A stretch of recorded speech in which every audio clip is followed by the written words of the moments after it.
6 needed, and that could be the winning hit. It is. It's 6 for Lewis Gregory, and Somerset have won by 6 wickets. Tremendous win for Somerset, chasing down 194 to win, with Will Smead leading the way.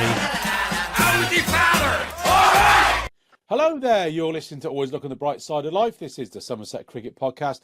My name's Ian Shepherd, and joining me for the 2025 Golden Apples, I've got, who should we start with tonight? Well, I've got exiled Somerset fan, where it is looking lovely and cosy in your study there, Steve, but is it still grim up north? It's been lovely today up here.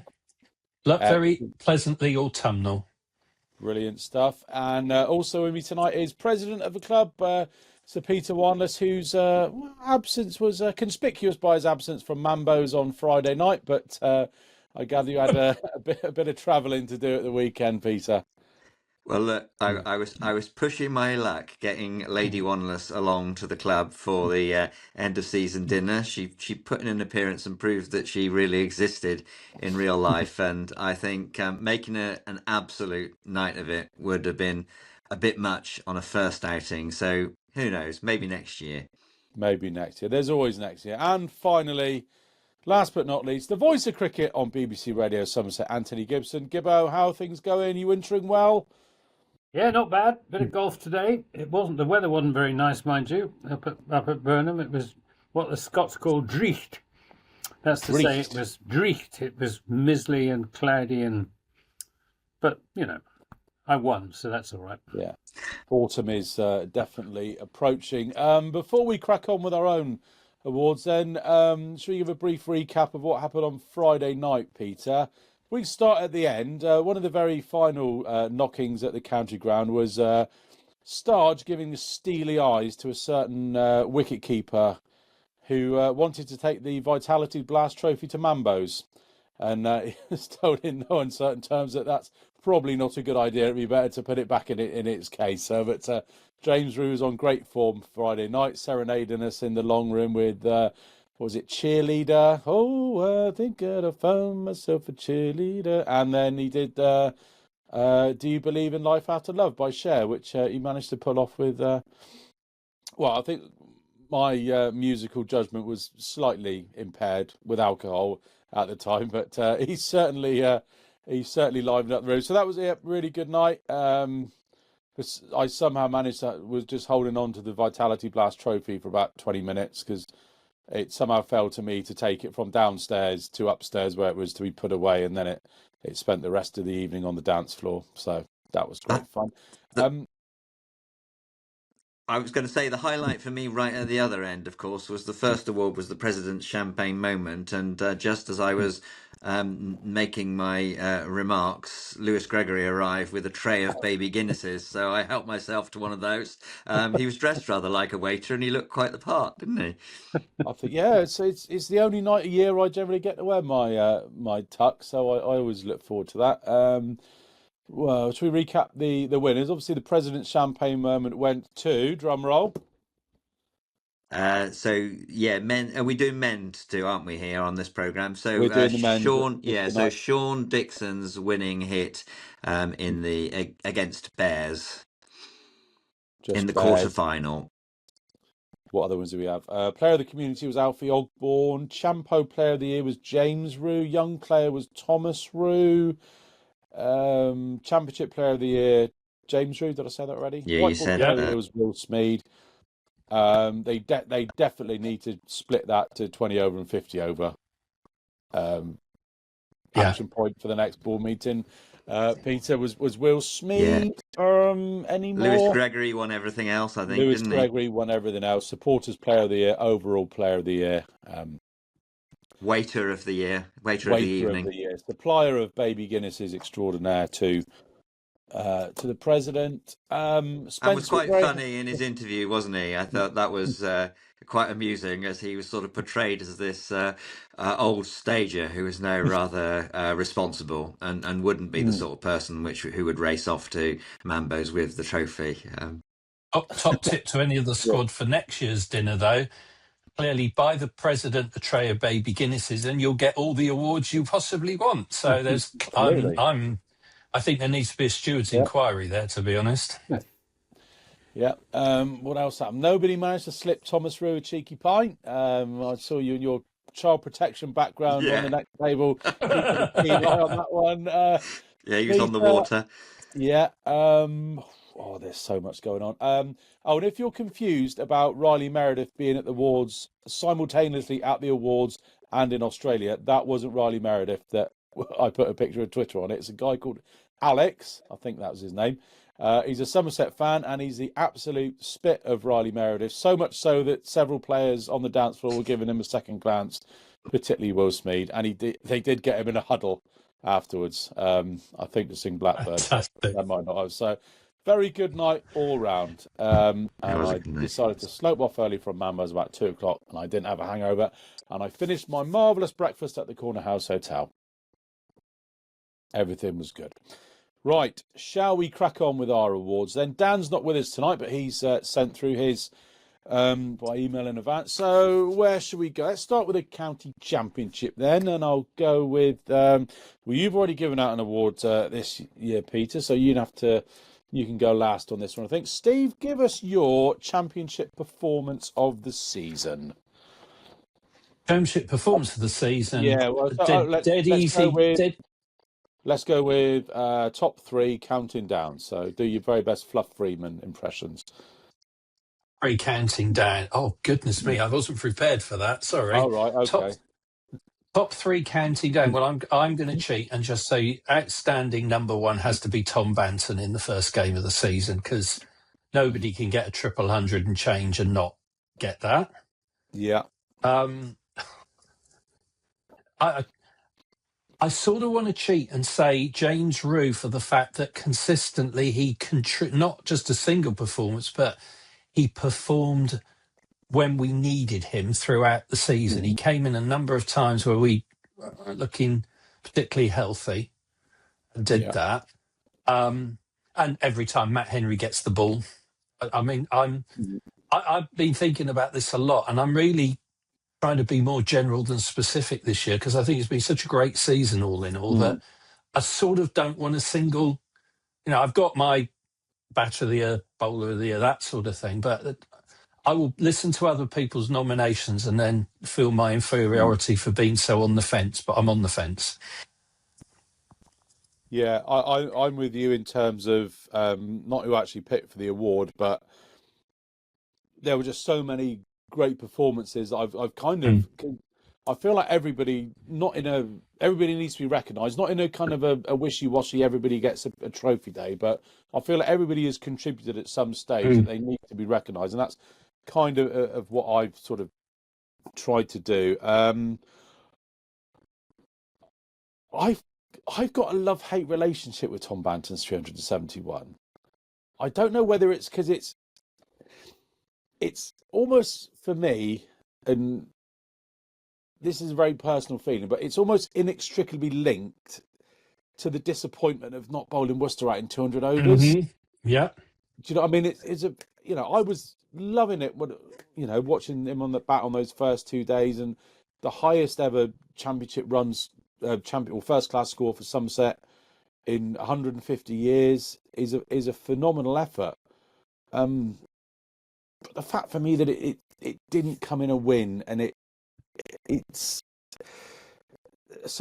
up there as an honourable mention, and it will be mentioned for me later, but I'm afraid it's not even in my top three. And I hope that the three that I've chosen are making a strong enough case. But my third is Lewis Gregory's unbeaten 89 in that run chase against Sussex. I know I think he had a life early on, or a dodgy decision that wasn't given, but after that, he just totally took the bull by the horns and saw us home. Next was, Craig Overton 6 for 23 against Durham. I know they contributed slightly to their own downfall, but I thought he was absolutely magnificent that day. And my county championships performance of the year is James Rue's 116. Didn't quite see us home, but in the second innings against Essex, because for me that was a pivotal point of the season. That was the fifth game. We lost 2 and drawn 2 of the first 4, when we were, was it 80 odd for 5, chasing sort of 320. And if we'd lost that, that was goodbye championship, goodbye momentum, everything. So to play that innings at that stage, I think for me, that is my best performance of the season. And that's why James Rew gets my vote. Yeah, mine too. Yep. For precisely the same reason. It was the turning point of the season. Any other honourable mentions that caught your eye for championship performance of the year? Well, for the same kind of reasoning around the season turnaround, it was that win against Essex, and then it was the win at Durham, and so Lammonby's century in the second innings to bring us home, almost without batting an eyelid. It was just a really kind of cool and confident performance, albeit against a slightly depleted bowling attack. I haven't done a top 3 for everything, but that would have been in my top 3. I think it's difficult to look beyond Banton's 371, and you shouldn't hold it against him that the bowlers couldn't bowl the side out. But the other thing that's kind of rattles a little bit is such a huge proportion of the runs he scored in the county championship for the rest of the season. That's the other thing that makes me have kind of rather mixed feelings about it. But I did put that down in the end, just because it's such a sort of historic moment. I remember as a kid when Zahir Abbas got 274 at Edgbaston. And this was before he joined Gloucestershire. And just as a kid watching mesmerised, because it was like a score that, I had never seen before. And obviously I knew the stats by then. And I think that's probably, the fact I love numbers and I love the stats. Nothing for me is better than when someone's batting and it's like Gibbo's saying, oh, they need 7 more runs now to go past this or that. I love that sort of landmark innings. And yeah, absolutely. I take on board the points you both made about not winning. But for me, that it was a performance that was head and shoulders. And I know I take everything about the context of James Rew's innings. And probably James Rew, in my mind, is a victim of his own success, because you could probably list 5 contributions he made that were pivotal. But for me, humanly possible to score 371 runs in a game of cricket. And for me, it's, I'm in awe of the guy's performance on those 2 days. Yeah, well, I've got Tom Banton down as potential sparkling cider moment for the when he went past Justin Langers, when he hit Kashif Ali through the offside for 4. That's a very strong contender for sparkling cider. Don't worry. We'll get to it. Don't worry. Yeah, I know, but I don't want you to think that I've forgotten about Tom Banton and his 371. But I think in the context of the season as a whole, that innings by James Rew turned what could have been relegation for Somerset, because we were going so badly at that stage, into potential county champions. Yep. I mean, a few honourable. I'm just going to go from my long list now of honourable mentions. I mean, Miguel Pretorius and Jack Leach when in that Essex game as well. Yeah, when they pulled them out. They lost 5 for 7. Lammonby, you mentioned Peter's unbeaten century in the run chase at Durham. Pretty much the Somerset seam bowling attack to bowl Durham out for 160 in that innings. James Rew and Tom Abel, that partnership up at Trent Bridge. Jack Leach and Archie Vaughan taking all their wickets against Hampshire. And, of course, Tom Kohler-Cadmore batting throughout the day to secure the draw against Notts. Unbeaten on 147. Right, we'll go on then to Championship Player of the Year. Did we make an award there then or not? Oh, sorry, yes. Congratulations to Tom Banton on securing the first golden apple of the evening for his 371 against Worcester, first game of the season, a Somerset all-time record. I thought it was a draw between James Rew and Tom Banton. No, oh, sorry, because Dan has gone for Tom Banton as well. Right, okay. Okay. Yeah, right. So I will start with, I'll tell you for Championship Player of the Year, Dan has gone for James Rew, so I don't know if that will affect your vote or not. Gibbo, who gets your tip for Champo Player of the Year? Jack Leach. by Jack miles. Leach. He had a fantastic season, Jack Leach. His bowlers the win matches, and Jack Leach, he bowled 491 overs during the course of the season. He had a huge workload to get through, and he shouldered it magnificently. And top wicket taker, and as good as ever. And I was surprised. Lewis Gregory's had a great season as captain, but for me, Jack Leach, head and shoulders in the Championship, the cricketer of the year. Can't argue with any of that. Peter, your Championship Player of the Year? Yeah, I thought that James Rew would get it on the awards night, and sure enough, he did. But it would be between him and Jack Leach, and for Jack Leach to have that kind of motivation to come back to us and perform as brilliantly as ever, and I think he took over 50 wickets, didn't he, in the end? So 22.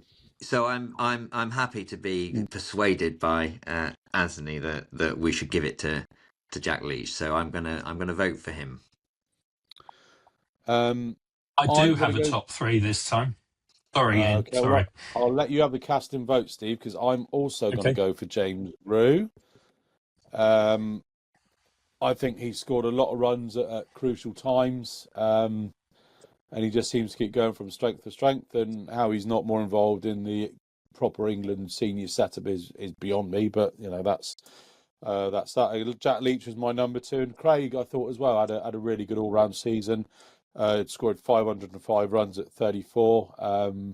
Scored some handy runs at crucial times, particularly in the end against Essex at home, and also took 33 wickets at 25. So Craig rounds out my top 3. So that is 2 votes for James Rew, 2 votes for Jack Leach. Steve, where is the golden apple for Championship Player of the Year going? Oh, well, I have a very definite top 3. So in third place, it probably won't surprise you to know that I had to get Tom Abel in somewhere, because even I, who pretty much follow everything he does with a microscope, was pleasantly surprised when I looked at his end of season stats. So he's my number 3. James Rew, for the reasons I cited about why I was tipped away from him for the performance, that consistently he did it over and over again. But Jack Leach, absolutely. I thought he was nothing short of stellar the whole season. And it's such a shame he's not in the England side, but my goodness, is it wonderful to have him in our attack bowling. And he does it in all conditions, on all surfaces. And he's also a Tauntonian and a fantastic bloke to boot. So Jack Leach, without a shadow of doubt, for me. Yeah. So that's 2 votes for James Rew, 3 for Jack Leach. So congratulations, Jack Leach. The Always Look on the Bright Side of Life Golden Apple Award winner, Championship Player of the Year 2025. Just run through some honourable mentions. I was looking to get Abel in there as well. I mean, he gutsed it out a hell of a lot this season. It only sort of came towards September where he started looking at his fluent best, or anywhere near his fluent best. But to finish the season, 1,022 runs at 50. I think he's averaged 50 for the last 2 or 3 seasons, which is a hell of an effort. Miguel Pretorius. Perhaps we should give it to his hamstrings for letting him play 13 games this season. Tom Abel's body for not getting injured. Well, we could give it to Lewis Gregory's body for not getting injured as well, and probably Craig as well. I know Craig missed 1 game with Surrey, didn't he? Miggy P, 226 runs at 22.6 and 29 wickets at 24 is a decent season. Lewis Gregory as well, 470 runs at 39 and 17 wickets at 38 as well. But we'll come on to Lewis later. But suffice to say, it's my opinion, and probably the opinion of you guys as well, that the numbers do not tell the whole story with the season that Lewis Gregory has had. Moving on then, we'll go to Young Player of the Year. Dan has gone for Josh Thomas on this one. I'll quickly read out what Dan's had to say on JT. I'm not sure what the criteria for Young Player of the Year is as well. It's just, right, men's young player. Josh Thomas, close between him and Thomas Rew, but Thomas's performance in the last county championship game edges him ahead. Peter, your young player of the year. Yeah. It's coming to him early, and he won it. He won the official one, but I would go for Thomas Rue. I just think he'd be spectacular performances with the bat and in the field. But Dan makes a good case for Josh Thomas. I wouldn't argue if that's the way it went, but I'm going to vote for Thomas Rue. Yeah, Thomas Rue gets my vote as well. Steve, unanimity. Yeah, I've got this thing with Thomas Rue now that I don't work because I'm so passionate about the club and I want everyone to succeed. But when my mind gets to the point, oh, Thomas Rue's batting, or he comes into bat, I'm quite calm about it. And for someone so young, and I don't want to put too much pressure on him, but I mean, the England selectors have clearly recognised it as well. I think we've got two generational talents and they've both got the same parents at the moment. It's unbelievable. Yeah, Thomas Rue for me as well. I think watching particularly the 84 not out he made against Durham, back for a long time with his brother, as he did up at Radlett, made 50 on his List A debut for Somerset. Just absolutely looks the part, just doesn't look under any pressure at all, just completely, the situation does not overwhelm him one iota. Boy, is he know how to hit a cricket ball as well. So, yeah, Thomas Rue for me. Gibbo, your vote is in vain, but will it be 4-1 or 3-2 to young Tom? Very hard to go against Thomas Rue, and I wouldn't. But honourable mentions to Josh Thomas, who he had a bit of luck at Chelmsford, but he looked the part and batted really nicely, and hopefully he can make that left-handed opener position his own next season. And Archie Vaughan as well, whose off spin I think has come on a lot over the last 12 months, and who scored his first senior century in the Metro Bank. So we've got some very good youngsters coming on, and hopefully Alfie Ogborn will have a breakthrough season next year. Yes, definitely. God, I didn't even think about Alfie. It's funny, these guys seem to be around for so long. Until I saw Dan's email, it didn't cross my mind that Josh Thomas was a young player. He's been around for sort of 3 or 4 years now, playing in the 50 over comp. It's it's staggering how spoilt we are with the young talent we have got at Taunton. So excellent stuff, and congratulations. And James Rue, young player of the year, first golden apple for James. I said we're going to be doing that. Thomas Rue. Doing that for a long time, aren't we? Thomas Rue. Josh Thomas Rue's going to make it even more complicated. That's why Gibbo gets the big bucks. Oh yeah. Thomas Rue then. First, I'm sure this is going to be the first golden apple of many for young T. Rue. Right then, on to, where should we go now? Let's go to the Metro Bank One Day Cup. Start with the performance of the year in the Always Look on the Bright Side of Life Metro Bank One Day Cup. I think I've got my right sheet here. Steve, do you want to kick us off? No. Oh, okay. Oh, go on. You go, Steve. No, go on. Go on, Gibbo. Well, I was just going Tom Lammerby for his bowling. 5 for 20 against Sussex. When we looked as if we were going to go down with all hands. And he took 5 wickets and bowled really well. And actually, he had a very good series in the Metro Bank with both bat and ball. And he's had a very good season. And for my money, he jolly well deserves to win something. So that's my Metro Bank performance of the season. Well, you'll be pleased to know that Dan agrees with you. So that's 2 votes for Lammers' 5 for down at Hove.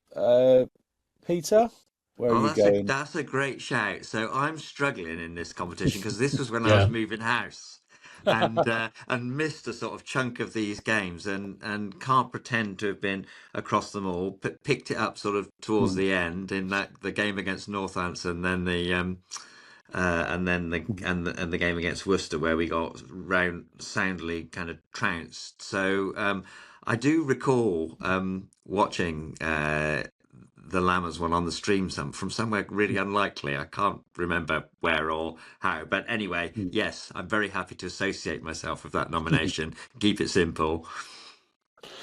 Excellent I stuff. think it would be churlish of me to go against that, although I will say Thomas Rue's 80 odd that we mentioned a minute ago was in the front of my mind as well.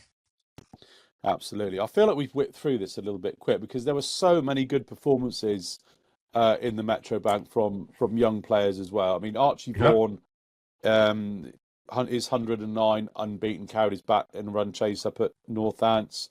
Alfie's 5 for 41 against Durham, where he bowled like an absolute god. That makes that rounds up my top three. But as you mentioned, Gibbo Lammonby had a fantastic series as well, 200s, as well as his 390 runs at 39. I didn't write his wickets down somewhere, but bag full of wickets as well.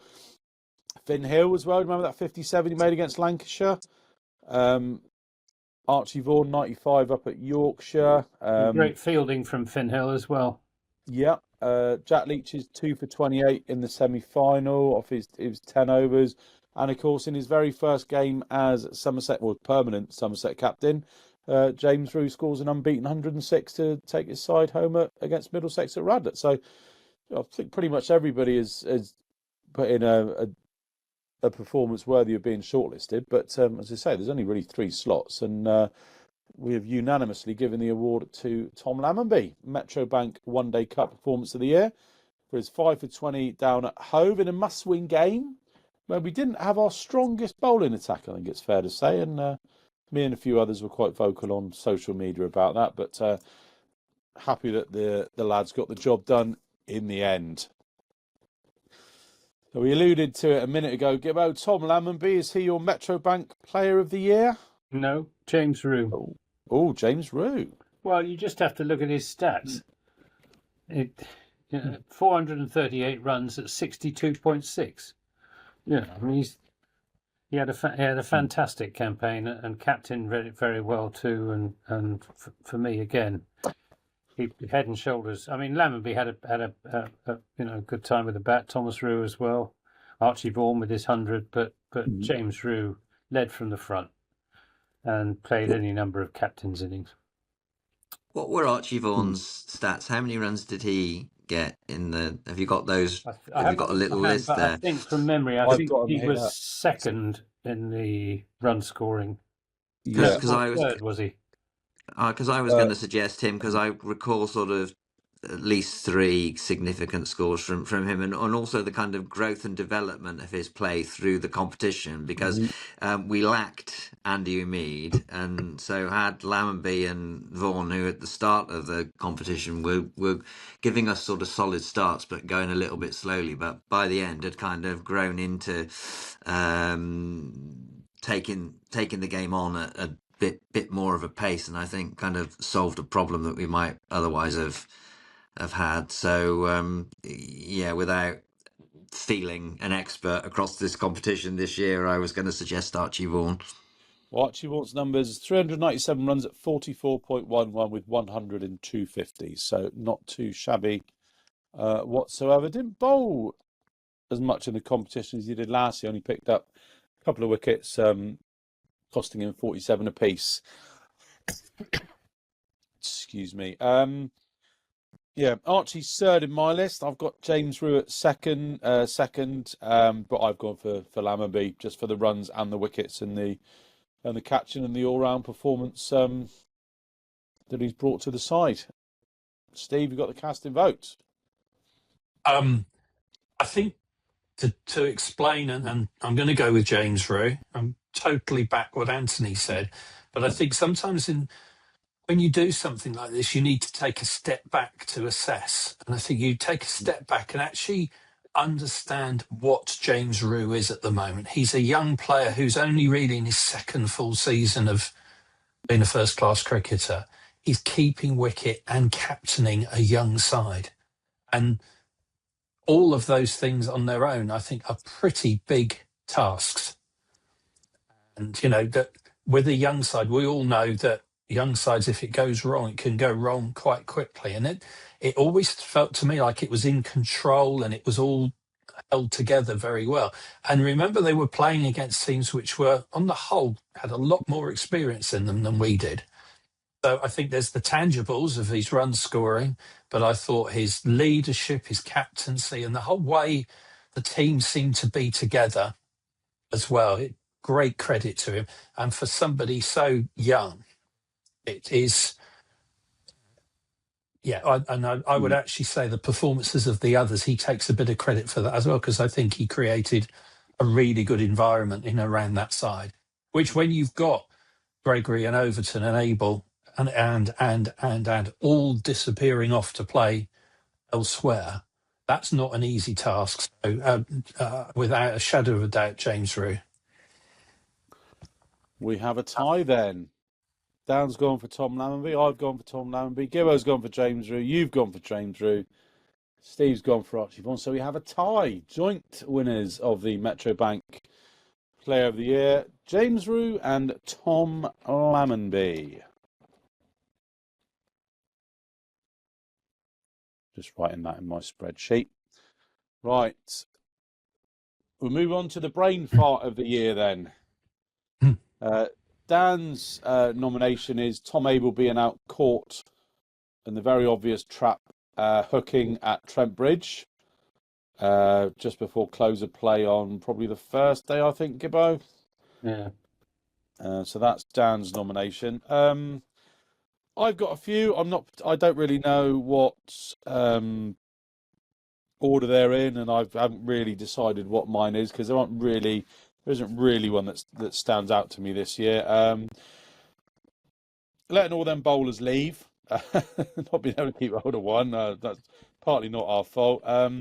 Matt Henry, do you remember he opened the batting on the evening of the third day? Yes. He saw off 5 balls of Liam Patterson-White. Was it Liam Patterson-White? Whoever it was. Yeah. And then he had a massive yahoo to the 6th ball, and you think, thankfully all's well that ends well, but Penners is in for that. The powers that be not offering Sean Dixon a contract.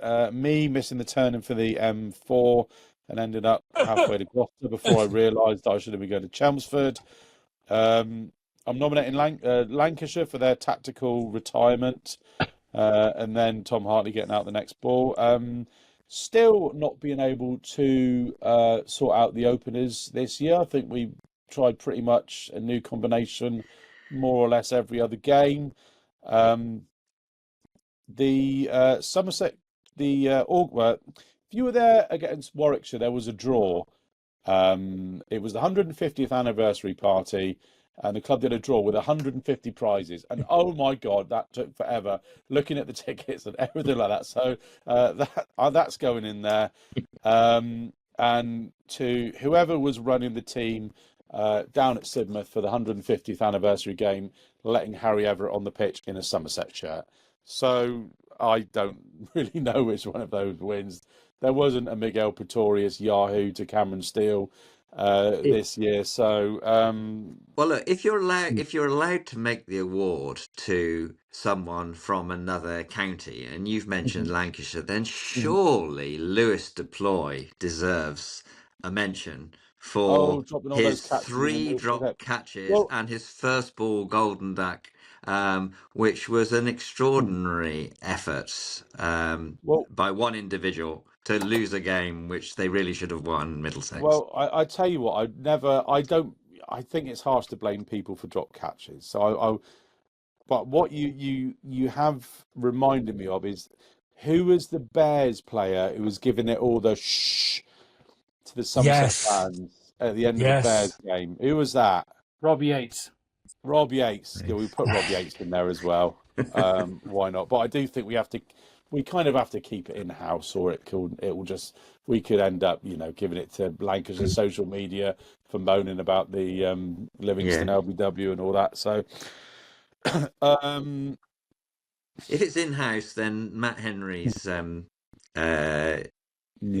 mention, I think, is a good one, which I'd forgotten. Yeah, because he swished at just about every ball in that over. Yeah. Finally managed to get an edge. I thought, because there But was the no way we were winning. I don't think there was any way we could have really won that game. No, but it was sent in as a night watchman, for Christ's sake. Yeah, His was he a role was night to hawk? I don't know. stay there. I've got a sort of collective brain fart, which was up at the Oval in the second innings. Oh yeah. When we went from 25 for 1 to 38 for 7.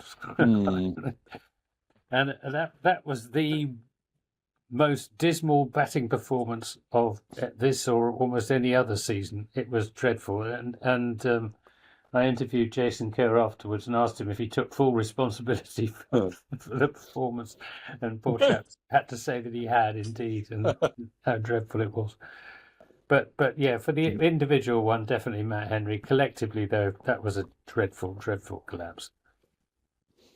Fair dues. So, Peter, are you going for Matt Henry then, or have you got any other suggestions? No, funnily enough, I did write down Surrey County Championship collapse, and then got distracted by your long list and remembered the kind of Matt Henry thing. So, do you want to make it an individual or a? Seems harsh to give the whole team an award in such a successful year. Although, And Matt Henry's a long way away, and he'll never find out.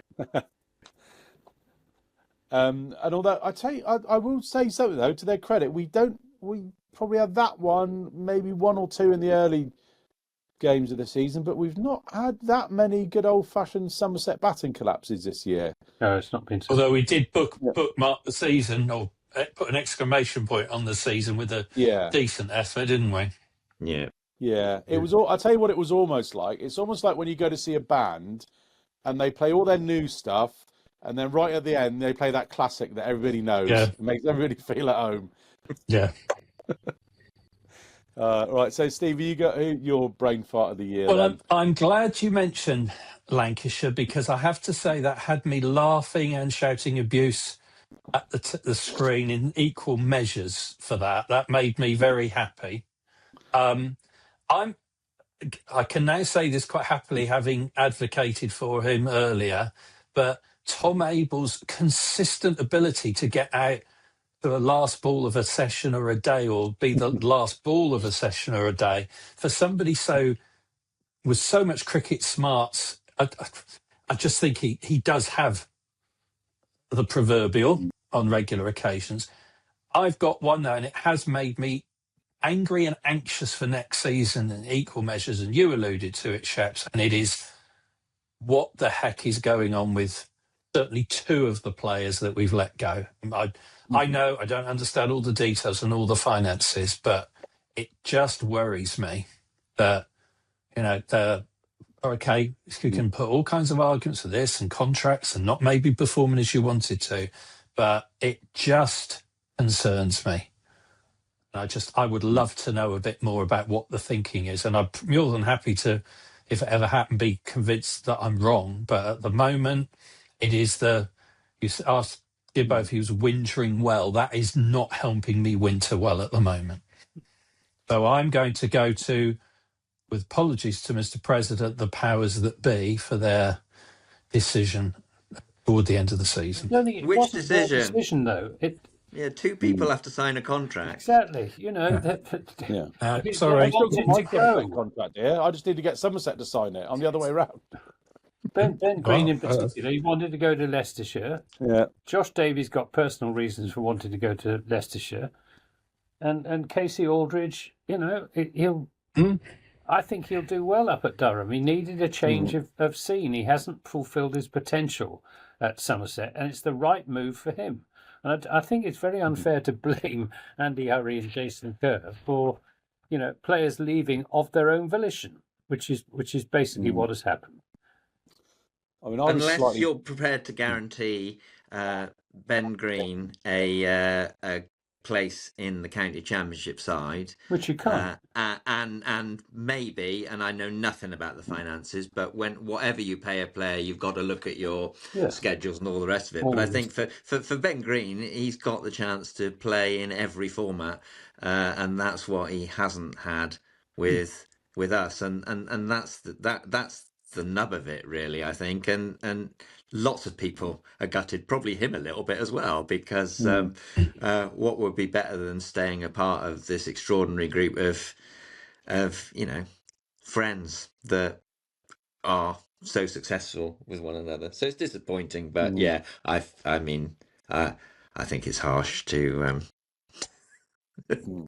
Yeah, I was That's slightly. just my emotions as a Somerset fan, I'm afraid, and I I was totally accept what you say, but I'm still incredibly disappointed and just wonder what's going on. I was slightly tongue in cheek when I mentioned it, as Pete said. It takes two to sign a contract. Maybe you could say for encourage or letting them go out on loan where they can be wined and dined and poached at their leisure. There was one that I forgot as well. Jamie Cox gets a nomination for forgetting that Tom Banton had been selected for England, because on his speech he wished Shoaib Bashir best of luck in the Ashes, James and Thomas Rue best of luck in the Lions, and then moved on. And Porabaz like, "Oh, I'll go to one days as well." So I mentioned that to him upstairs. He went, "Oh." Anyway, so, probably not quite enough to earn him the award, but Matt Henry then wouldn't be a Golden Apples without Matt Henry getting an award, albeit the one that nobody wants. But Golden Apple for Brain Fart of the Year is Matt Henry for his big old swish on the final ball of the day against Notts. Right, T20 performance of the year. Why is it Sean Dixon 71 not out of 26 balls in the quarterfinal against Bears for you? Yeah. Yeah. No argument. No.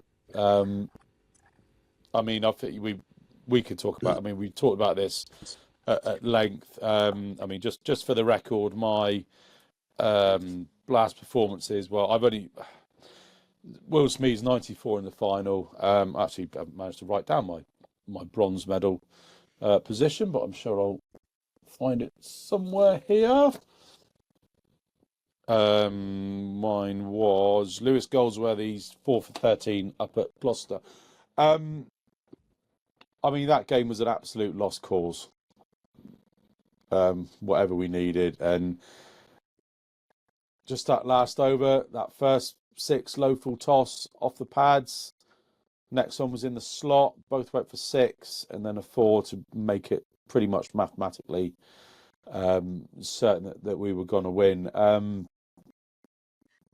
For those who weren't at the official awards, Sean Dixon's winning hit in that 71 was my president's champagne moment, as you know, and it was partly because, as I said on the night, I was surrounded by these 11 people from Warwickshire, including some of them who are right at the centre of agitating to reduce the number of games in the county championship. So I wouldn't say there was a kind of sparklingly positive repartee between us throughout the evening.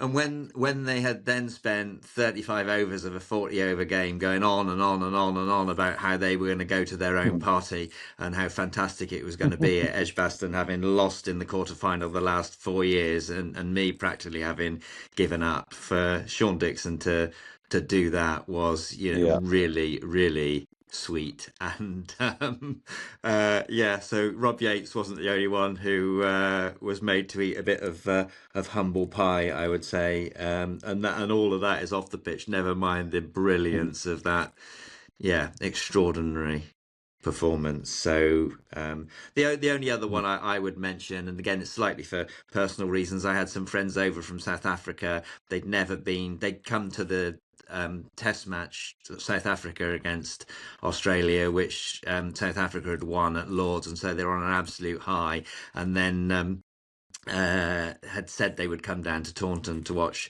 Somerset, and Middlesex proceeded to get that huge score, which the team then overhauled with a little bit of help from Lewis Deploy, and they went back to South Africa. They will be Somerset fans for the rest of their lives. It was a really special occasion, but that was a team performance rather than an individual performance. So yeah, it's got to be Sean Dixon, hasn't it?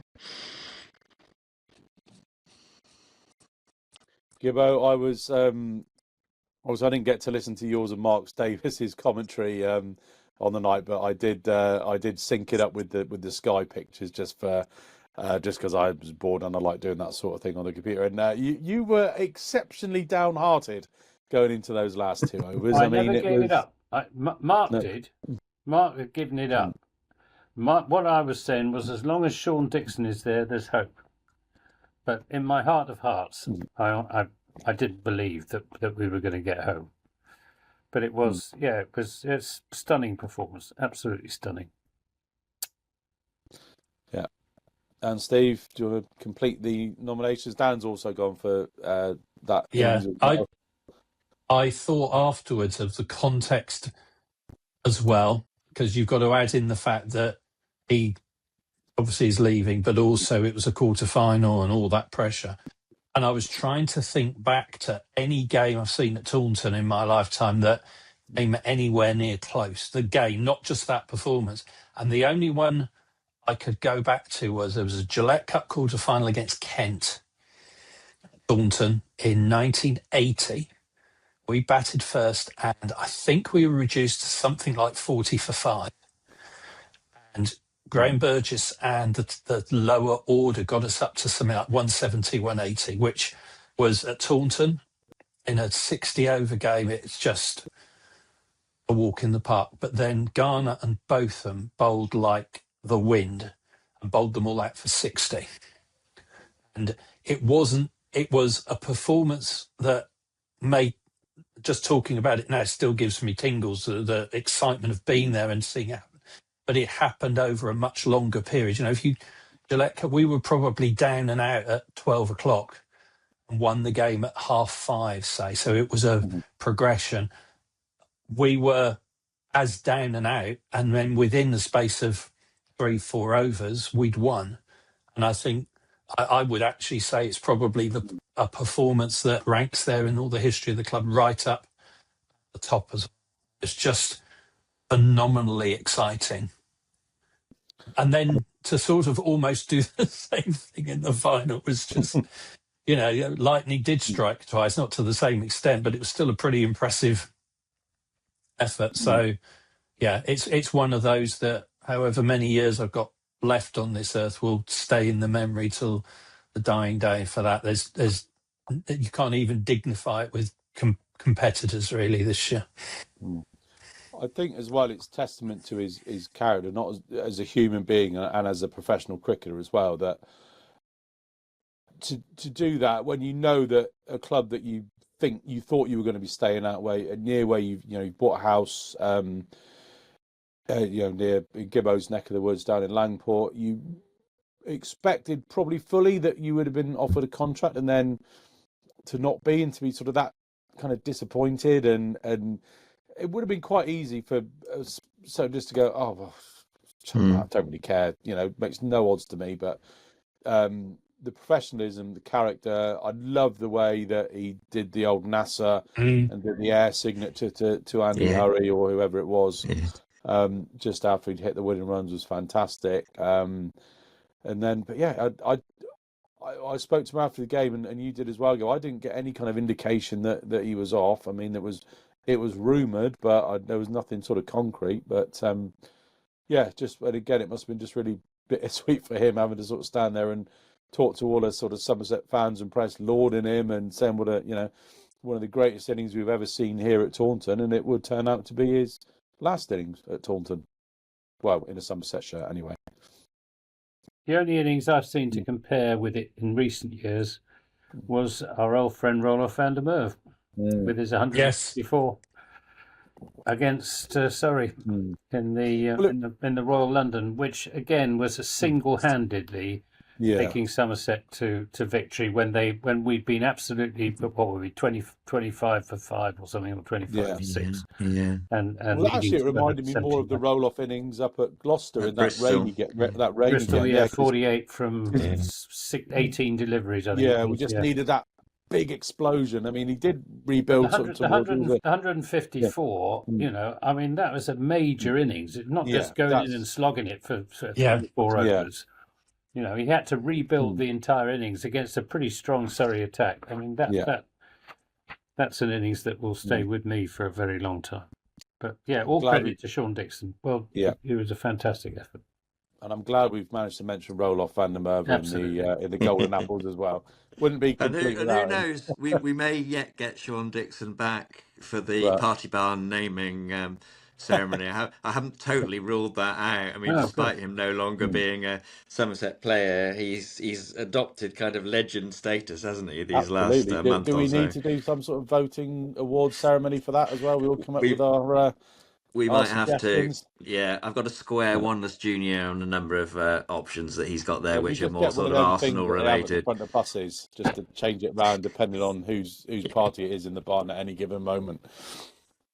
Right, on then to the slightly more difficult Vitality Blast player of the season. Now, given that we won it, and I think we won one fewer game than we did in 2023. So what was it in the end? 12 victories out of however many it was. I think everybody contributed at one stage or the other. So this is really difficult.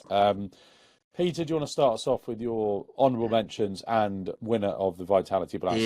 Yeah. Okay. Well, we've not given anything to Lewis Gregory yet, We and have there's not. something about his captaincy of this team, and what everyone says about this group of players is, they all play for one another. They know their roles. They execute brilliantly in support of one another, and he's the focal point there, and he's bold as an opening bowler. He's bowled the difficult overs at different stages of the innings when one of the other bowlers hasn't come off. He's come in and smashed the ball over the place, including hitting the winning runs in the final. He's another one that inspires confidence when he comes to the wicket, and so I think there's a strong case for giving it to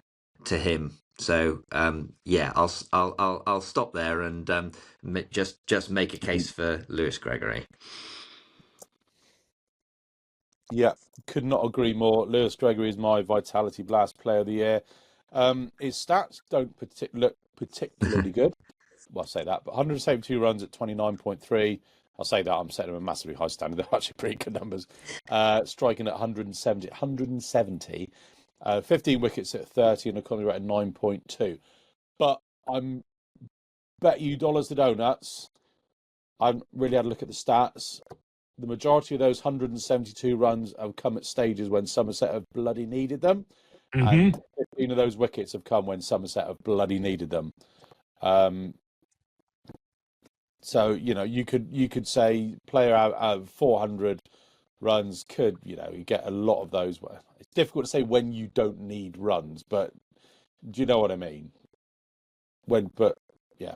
And as you say, Peter, adding in the intangibles, the aura, the captaincy, the final, just coming in, no dramas, bang, bang, bang, bang, bang.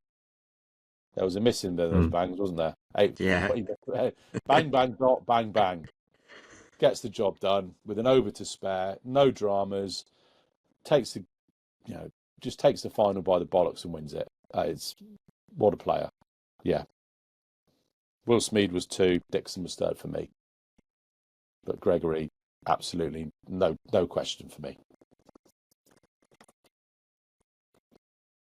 Gibbo? I think you went for Lewis Gregory. I don't disagree with any of that. If there was an award for Captain of the Year, Lewis Gregory would win it hands down. But I think player of the campaign was Will Smead.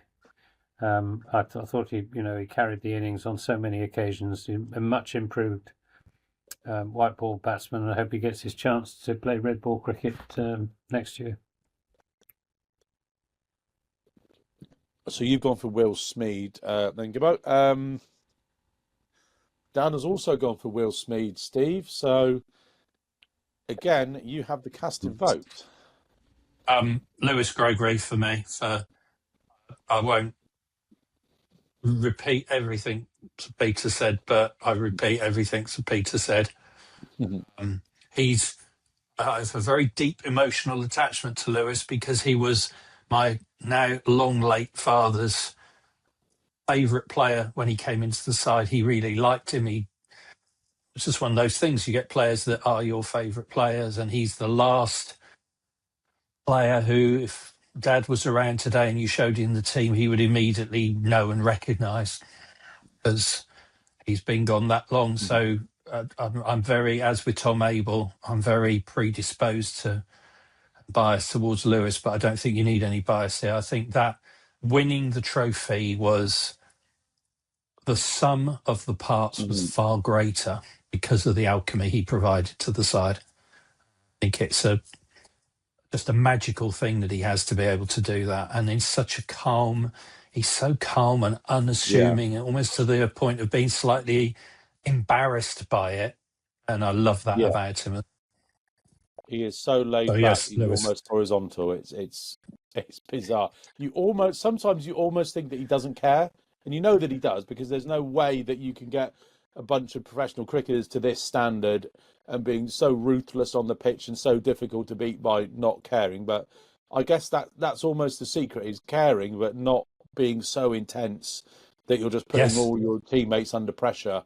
I don't think he burns a lot of emotional energy in doing something which is a very draining thing to do, and high pressure, and And I think he's one of those players as well, goes home to his wife and kids, and she will have no idea whether Somerset have won, lost or drawn, whether Lewis has got a first ball duck or a double hundred, whether he's got 5 wickets or been smacked around the park. They just, it's happened. We move on to the next. What's that poem by Rudyard Kipling? It's treat those winning and losing as those imposters are the same. You can tell I didn't do A-level English literature. Rudyard Kipling. If you can treat failure and victory as the two look same on triumph and disaster and treat those two imposters just the same. Yeah, something like that.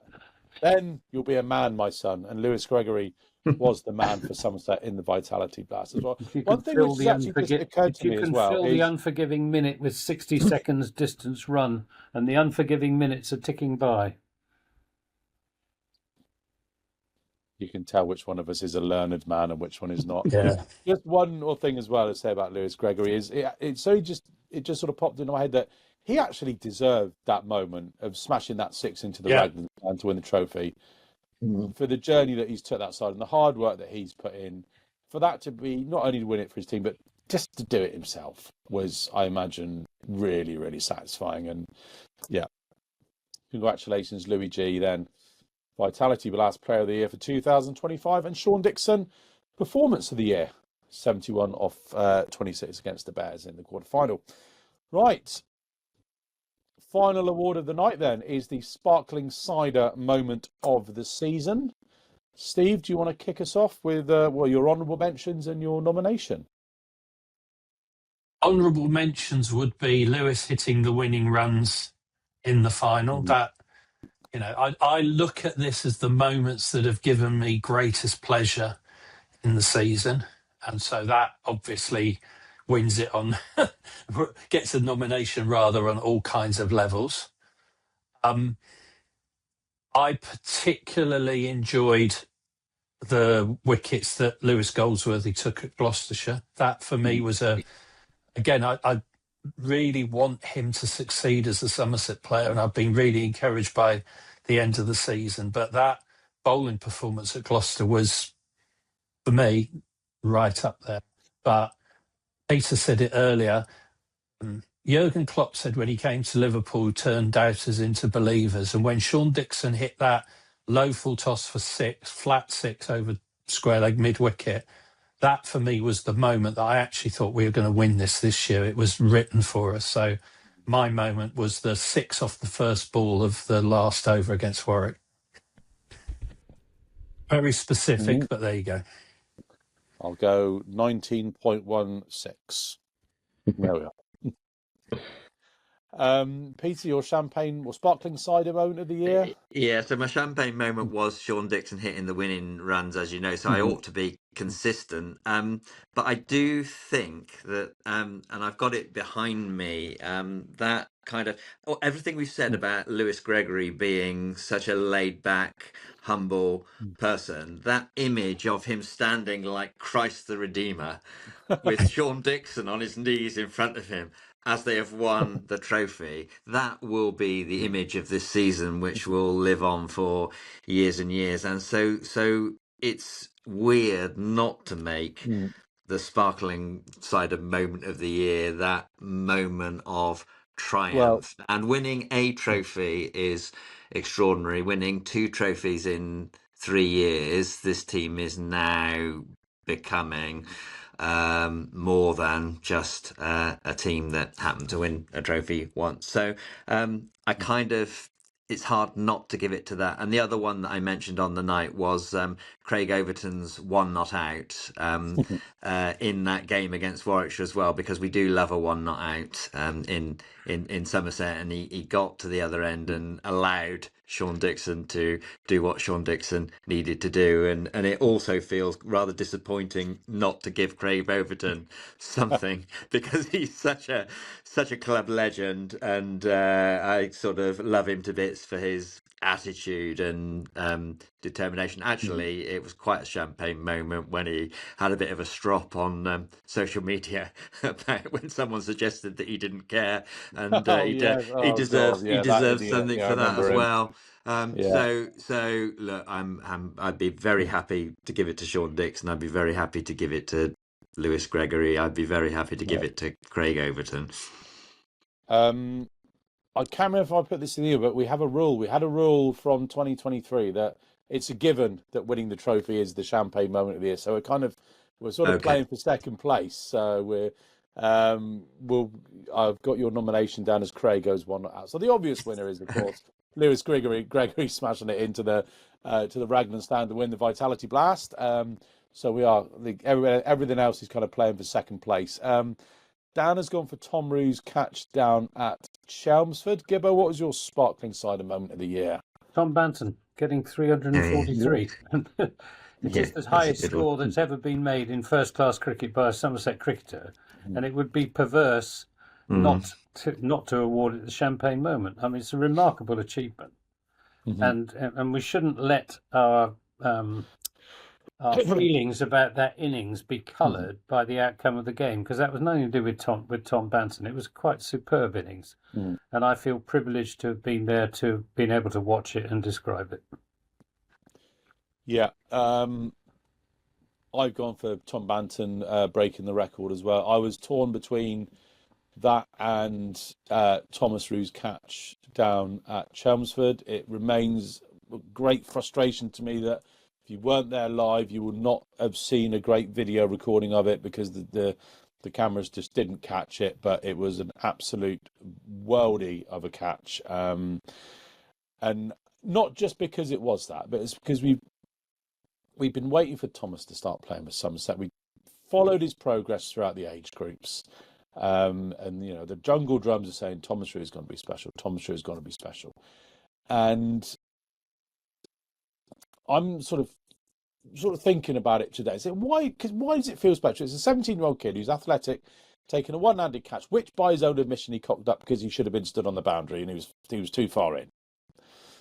And it just felt like it was his announcement that we've got a player who should be a special talent. If his trajectory goes as it should be a special player for Somerset. Is this the equivalent? Was that the equivalent of both them getting smashed in the mouth when he was sort of 18 or 19? Is it the equivalent of young Richards introducing himself to Somerset? Was that Thomas Roo's moment for that? And I might be waffling on and talking a load of old bollocks here, but just it kind of does sort of feel like that a little bit. So I was very tempted to put it as my number one, but as you say, Gibbo, Tom Banton going past Justin Langer's record.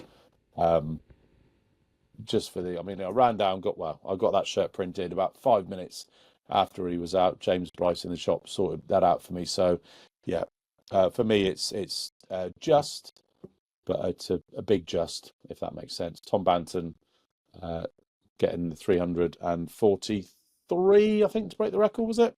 Yeah. Which means at a score of 2-2 to 1-1-1, Tom Banton has secured the Golden Apple for the Sparkling Cider Moment of the Year. So congratulations, Bance.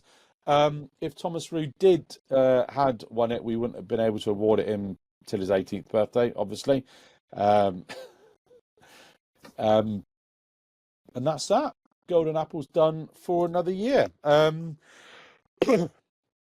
Any other business then, chaps? What news have we had since we got together last week? We had I saw something online that they've scrapped the Kookaburra for next year. Oh yes, Kookaburra Ball's been scrapped today. 3 cheers for that. Well, if you read this month's Cricketer, Gibbo, we are the Kookaburra Kings. We average. I put it up on Twitter early today. Yeah. So. Can we play with the Kookaburra Ball all next year, please? Yeah, Bring it back to it had something to do with the pitch against Durham, I think. Yes. Well, that was only one game. Oh dear. Anything else to be going? Anything else? I've got a couple of quick ones. Oh, go on then. One hopefully funny, one sincere. So my admiration for the president has gone up immeasurably because I think there should be awards for bravery in the face of fire.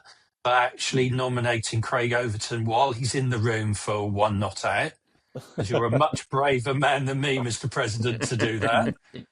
But I'd just like to say as well, because I countless times when I've listened to Anthony, and he is grumpy a lot of the times, and especially in the T20s, but Anthony, thank you, because you are the voice of Somerset cricket, and if it sounds sycophantic, I don't care. I mean, all of you being able to bring the enthusiasm and the professionalism you do day in, day out, it keeps my summer going, because I'm not lucky enough to be able to watch the live stream very much at all because of work commitments and other things.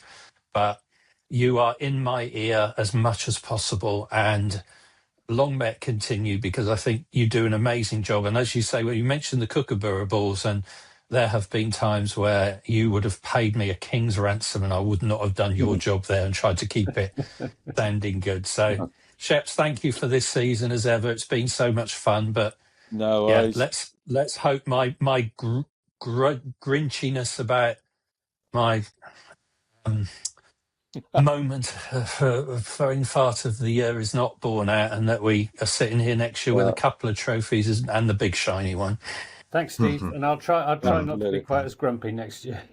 No, please do, because it makes me feel happy, and that's a good place to be. Authenticity is very important.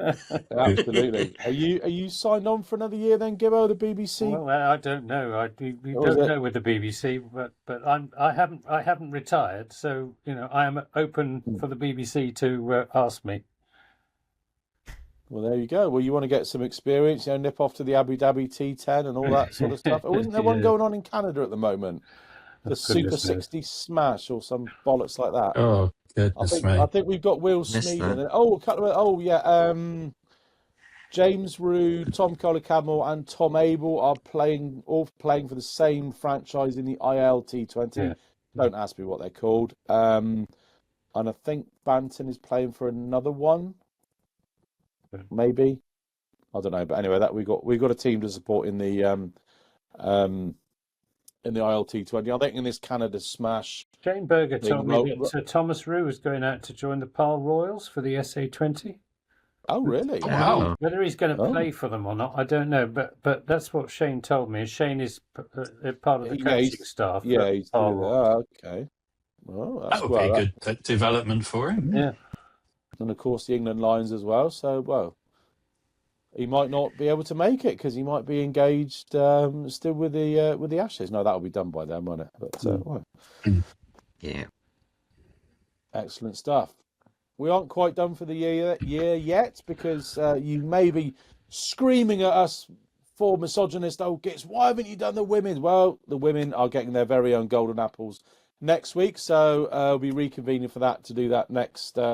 Whenever it was, next Wednesday, I think, for the women's golden apples. But yeah, thanks for listening. Last chance for any other business. All good. Brilliant. Right. Catch up Thanks with a you. lot. See you next. Cheerio. See you. Winter well. See you also. Cheers. Don't forget. Bye.